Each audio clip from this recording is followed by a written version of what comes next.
Rencana pemerintah untuk menerapkan aturan baru yang mengharuskan platform e-commerce memungut pajak atas pendapatan hasil penjualan pelapak tengah heboh. Informasi ini dimuat dalam laporan Reuters berjudul Indonesia to Make E-commerce Firms Collect Tax on Sellers Sales. Dalam laporan Reuters disebutkan platform e-commerce akan diharuskan memotong dan menyetorkan pajak kepada Direktorat Jenderal Pajak sebesar 0,5% dari pendapatan penjualan para pelapak dengan omset tahunan antara 500 hingga 500 juta sampai 4,8 miliar per tahun. Kenapa UMKM duluan yang dipajaki bukan raksasa digitalnya? Apakah omset kecil dipotong pajak? Keadilan fiskalnya di mana? Sudah siapkah sistemnya atau rakyat lagi yang jadi korban uji coba? Untuk membahasnya kami terhubung dengan Direktur TEPI, Bung Yuwana. Kita sapa terlebih dahulu. Assalamualaikum warahmatullahi wabarakatuh, Bung Yuwana. Waalaikumsalam warahmatullahi wabarakatuh, Bung Anggi. Lagi-lagi Bung Yono untuk meningkatkan, bisa jadi gitu ya, meningkatkan pendapatan dengan memungut pajak dan rakyat lagi yang menjadikan sampling. Dengan tax ratio Indonesia yang stagnan di bawah 12%, apakah menurut Anda pemerintah membebani UMKM dengan pungutan flat atas omset kotornya, Bung? Ya, terima kasih, Bung Anggi. Raditu billahi robba wa bil islami dina wa bi Muhammadin nabiyya rasulah rabbi zidni ilma warzuqni fahma rabbi syrah li sodri wa yassir li amri wahlul 'uqdatam min lisani yafqahu qawli amma ba'd. Jadi masalah utamanya itu karena sistem kapitalisme yang pembangunannya bertumbuh pada pajak dan atau utang, Bung Anggi. Jadi termasuk apakah pajak ini juga membebani UMKM? Jelas sekali, Bung Anggi, setiap pajak apapun itu namanya pasti membebani rakyat, apalagi rakyat kecil, para pelaku UMKM. Jadi letak bebannya itu pertama adanya pengalian beban admin ke UMKM dalam hal ini marketplace ya. Dana yang mereka terima menjadi lebih kecil, margin keuntungannya turun, cash flow-nya juga sangat tipis. Terus kemudian yang kedua, kebijakan ini berlawanan dengan semangat pemberdayaan UMKM. Satu sisi pemerintah bicara digitalisasi dan pembinaan UMKM, namun di sisi lain kok malah motong penghasilan kecilnya tanpa pertimbangan dampak-dampaknya. Nah, kan kondisi UMKM ini kan sangat labil, Bung Agi. Itu. Terus kemudian yang ketiga, mengapa tax rasio rendah kok dibebankan ke UMKM? Kan masalah utamanya tax rasio Indonesia yang rendah ini bukan di UMKM tuh, Bung Anggi, tapi ada di korupsi, ada di kebocoran anggaran, bahkan penghindaran pajak dengan berbagai istilah ya, suaka pajak, tax holiday, dan macam-macamnya itu. Ini jelas sekali tidak adil. Jadi ya inilah keniscayaan dari menerapkan sistem ekonomi kapitalisme itu, Bung Anggi. Dan yang tadi Anda paparkan, mengapa pemungutan pajak 0,5% tidak didasarkan pada margin atau laba bersih, padahal data dari Kemenkop UKM menunjukkan bahwa 73% pelaku UMKM digital hanya memiliki margin usaha di bawah 10%. Ya, ini jelas sekali menunjukkan adanya ketidakadilan fiskal terhadap UMKM. Jadi mengapa pungutan pajak 0,5% tidak didasarkan pada margin atau laba bersih? Ya karena pemerintah mengandalkan skema PPh final dari omset lewat PP nomor 23 tahun 2018 yang lalu. Jadi kemudahan bagi UMKM, ya kemudahan dalam tanda petik bagi UMKM itu agar tidak perlu menghitung biaya, margin dan laba yang katanya sifatnya final. Artinya tidak bisa dikreditkan atau dikoreksi meskipun ternyata rugi. Padahal kata kemudahan dalam tanda petik itu ini menurut saya hanya kedok saja, kedok kapitalisme dan jelas-jelas mengorbankan keadilan. Data Kemenkop 73% pelaku UMKM digital hanya punya margin di bawah 10%, kemudian dipotong 0,5%. dari omset itu artinya setara 5% dari laba kotor. Nah, jika margin cuma 5%, terus pajak finalnya itu bisa setara 10% dari laba. Padahal ini kan belum tentu bersih dari biaya yang lain. Ini jelas-jelas tidak adil secara ekonomi dan tentu memberatkan pelaku usaha kecil, Bung Anggi. Yang pasti tidak mempertimbangkan rugi atau cash flow-nya. UMKM ini tetap harus bayar pajak walaupun rugi. Sementara kalau korporasi besar baru bayar pajak jika laba. Kan aneh, Bung. Jelas sekali ini ada kesalahan asumsi pemerintah karena realitasnya bisnis UMKM itu kan sangat fluktuatif dan rawan dengan kerugian-kerugian. Seandainya dapat keuntungan pun, untungnya juga kecil. Begitu, Bung. Kan harusnya kan justru malah pajak itu meliriknya kepada pengusaha-pengusaha besar, korporasi-korporasi besar.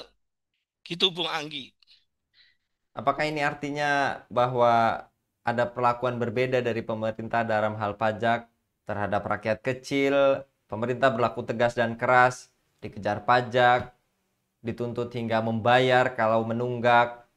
Kemudian terhadap pengusaha besar yang tadi Anda sampaikan, adanya keringanan-keringanan seperti tax holiday, pembebasan PPNBM, dan lain sebagainya. Apakah ini juga menunjukkan ketidakadilan yang begitu terang Iya, benderang, Bung? iya, iya. Itu jelas sekali, Bung. Jadi memang ini problemnya problem sistemik ya. Jadi problem akibat penerapan sistem kapitalisme global yang sekarang menghegemoni dunia ini. Terus kemudian di level makro memang ada kebijakan fiskal pemerintah khususnya tentang pajak yang memiliki dua wajah ini. Saya heran sekali, Bung Anggi, pada yang terhormat Ibu Menteri Keuangan kita ya. Padahal beliau ini kan ketua ahli ekonomi syariah. Kok cara berpikirnya terkotak-kotak ala kapitalisme ya? Ya, astagfirullah. Cari dana untuk pembangunan ya. Kalau tidak otak-atik utang, sebelumnya kan utang-utang terus. Ini kok arah-arahnya sekarang itu otak-atik pajak gitu loh. Ini kan sangat miris ya. Di level makro yang tadi saya sebut apa dua dua wajah kebijakan. Kalau ke UMKM kecil pajak dikejar-kejar, kalau ke UMKM, kalau ke pengusaha makro, pengusaha besar justru malah diberi karet merah ini kan miris gitu loh. Kebijakan makro ini pasti berdampak juga ke ranah mikro ya, ke pelaku-pelaku industri kecil ini. Jadi wajah kebijakan pajak yang double face ya, dua wajah kebijakan pajak ini, rakyat kecil dikejar-kejar tanpa ampun, sementara korporasi besar diberi karpet merah dengan pelayan yang super mewah gitu kan. UMKM diburu ya, konglomerat dimanja, rakyat kecil ditegasi, namun pengusaha pengusaha kakap malah diberi kelonggaran kan. Ini jelas-jelas bentuk ketidakadilan akibat karena kapitalisme tadi, Bung Anggi.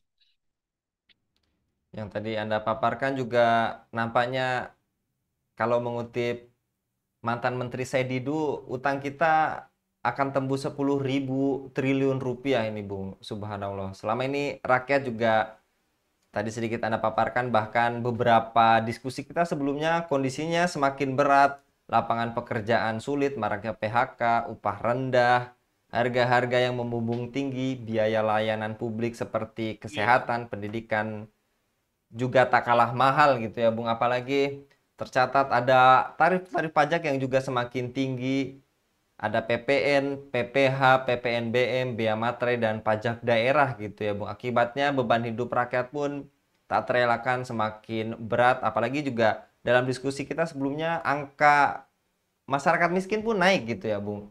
Mendekati iya. 200 juta orang. Dari sisi pemungutan pajak yang membebani rakyat kecil ini, namun dari sisi distribusi dana pajak tidak dirasakan manfaatnya oleh rakyat kecil. Bagaimana sorotan Anda, Bung? Iya, iya. Jadi begini, Bung Anggi, memang sistem perpajakan di negeri kita ya, di hari ini di negara Indonesia ini khususnya ini adalah potret nyata ketimpangan struktural ya, akibat mengamalkan tadi yang saya sebut falsafah kapitalisme tadi, yang rakyat kecil dibebani tapi tidak diberdayakan, terus kemudian dipungut tapi tidak disentuh manfaatnya. Terus kemudian satu sisi, kemudian di sisi yang lain pengusaha besar justru malah dimanja, konglomerat dilayani dengan karpet merah yang super mewah tadi. Nah, kalau kita sorot ini memang sudah waktunya pembangunan ekonomi negeri kita ini melepaskan diri dari sistem kapitalisme ya untuk menerapkan sistem ekonomi Islam.